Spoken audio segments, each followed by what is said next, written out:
Help me reach 6,000 subscribers. Support the video with a like and leave your thoughts in the comments. I read everyone. Thank you. I never thought love could come with an expiration date, but that's exactly what my wife gave me. 7 days, to prove my worth, as if a decade together could be measured in a single week. It started on a quiet Sunday morning. I was halfway through fixing the leaky faucet when she came into the kitchen, arms folded, eyes cold. "Ethan," she said flatly, "I can't do this anymore. You've got 1 week to show me why I should stay." At first I laughed.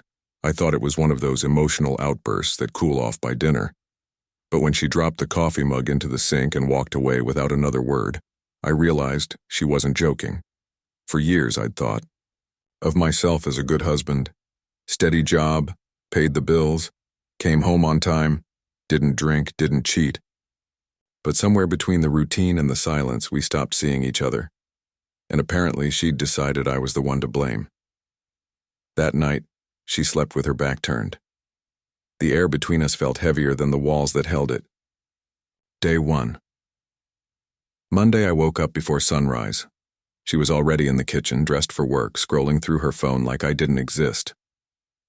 "Morning," I said softly. She didn't look up. "Morning," she murmured, clipped and distant. For a second I wanted to defend myself, to remind her of all the things I did right. But I stopped. If she needed proof, maybe I'd show her through silence. I made her coffee the way she liked it. 2 sugars, no cream, and left it by her keys. When she noticed, she stared at the cup for a moment before taking a sip. No thank you, no smile. But something in her expression softened, just slightly. The rest of the day, I went about my routine differently. I fixed the creaky cabinet, changed the hallway bulb, vacuumed the living room, all the small things that had piled up while we argued about nothing and everything. Not because she asked me to, but because for the first time in months I wanted to try. That evening when she got home, she paused in the doorway. "You cleaned?" she asked, almost surprised. "Yeah," I said. "Figured it was time." She nodded, dropped her bag on the counter, and for a split second her eyes met mine. Not with love, but with a flicker of memory. The kind that reminds you that once upon a time this person used to make you feel alive. We ate dinner mostly in silence, but it wasn't the kind of silence that hurts. It was the kind that listens. Day 2. Tuesday, I didn't make a grand gesture. I didn't buy flowers or gifts. Instead, I asked her one simple question before she left for work. "What do you need from me today?" She looked confused, like she didn't expect me to care. "I don't know," she said finally. "Just consistency." Consistency. Funny how something so small could mean everything. I texted her during lunch, not to check up on her, but just to say, "Hope your day's going okay." No heart emojis, no desperate tone, just calm honesty. She replied an hour later, "Thanks." It's fine. That single word, thanks, hit harder than I expected. That night she joined me on the couch while I was watching an old movie. For a moment she leaned her head back, eyes half closed, like she remembered what peace used to feel like. "I don't want to fight anymore," I said quietly. She nodded. "Neither do I, but I don't know if it's too late." I looked at her, really looked at her, and said, "Then give me 1 day at a time. I'll make everyone count." She didn't answer, but when she got up to go to bed, she whispered, "Good night, Ethan." The first good night I'd heard from her in months, and somehow, that single word told me I was already proving my value. Not through perfection, but through presence. Part 2. Day 3. Wednesday morning felt lighter. The air wasn't thick with resentment anymore. It was cautious, like the first warm day after a long winter. She smiled, barely, when she saw I'd made breakfast. Not fancy, just scrambled, eggs and toast, the way we used to before life got complicated. "Thanks," she said. It was a small word, but it carried more weight than any apology.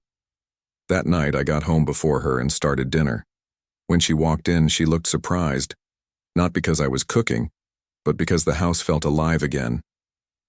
I'd put on soft music, nothing romantic, just something that filled the silence.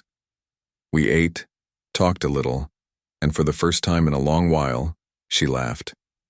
It wasn't forced, it wasn't polite. It was real, quick, nervous, and beautiful. And in that moment, I realized something important. She didn't want perfection. She wanted effort she could feel. Day 4, Thursday. The day tested me. Her mood had shifted again, quieter, guarded. Maybe she was afraid that my sudden change wouldn't last. Maybe she'd seen too many promises fade into routine. At dinner, she barely spoke. When I asked what was wrong, she said, "I just don't want to get my hopes up." I nodded. "Then don't," I said softly. "Just watch." I didn't argue, didn't defend. I simply cleared the dishes, washed them, and wished her good night. It was the first time I understood that proving yourself isn't about convincing someone. It's about being consistent when no one's clapping. Day 5. Friday, work dragged that day, but I came home with one goal: to listen. She was sitting on the couch scrolling her phone, same spot as always. I sat beside her, not too close, and asked, "What made you fall in love with me back then?" She looked up, caught off guard. After a long pause, she said, "You paid attention. You noticed small things. Somewhere along the way, you stopped." Her voice trembled, and for the first time in weeks, I saw tears in her eyes. Without thinking, I reached for her hand. She didn't pull away. That silence, the one that used to hurt, now felt healing. Day 6. Saturday. We spent the morning running errands together. Grocery store, dry cleaners, small things. It wasn't romantic, but it felt normal, which somehow was better. She laughed again when I got the wrong coffee brand, and I found myself smiling more in those few hours than I had in months. That evening, we sat outside on the porch watching the sunset bleed across the sky. She said quietly, "You've changed, Ethan. I just don't know if it's real." "It's not change," I said. "It's remembering. I forgot who I promised to be." She didn't reply, but her hand brushed against mine and stayed there. In that stillness, I knew something she hadn't said out loud. She was already seeing my value. Not because I'd done something extraordinary, but because I'd finally become present. Day 7. Sunday. I woke up early, made coffee, and watched her sleep. A strange peace washed over me. Not the desperate need to prove anything, but the quiet understanding that I'd done what I could. When she finally opened her eyes, she looked at me for a long moment before saying, "You can stop trying so hard." My heart sank until she added, "Because I already see it, I see you." She sat up, eyes glossy, voice trembling. "When I told you to prove yourself, I didn't realize I was the one who'd stopped seeing your worth." "I'm sorry, Ethan." I took her hand and said, "You don't have to be sorry. We both forgot how to choose each other." She leaned into me, resting her head on my shoulder, and for the first time in a long time, the silence between us wasn't a wall. It was home. Afterward, it's been months since that week ended. We never marked a specific day as the one things changed, because love doesn't flip like a switch. It's more like a dim light that slowly brightens when two people decide not to give up on seeing it.